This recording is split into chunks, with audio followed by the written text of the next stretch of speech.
So basically, because this one's a bit big, obviously because it's a lace system, it's on a bit of a wonk, but it'll be fine.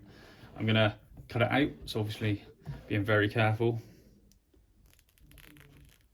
Using a template as a guide.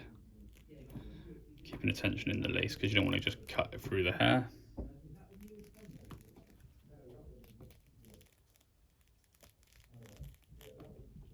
Then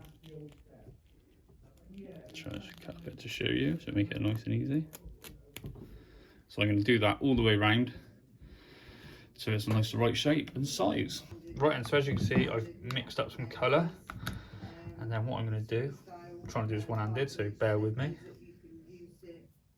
Just paint it all the way around the perimeter. Getting close to that lace, but not touching the lace. I've now painted the other side, brushed it through a little bit. Just gonna leave that for a few minutes, just when it takes, and then wash it off and get it attached.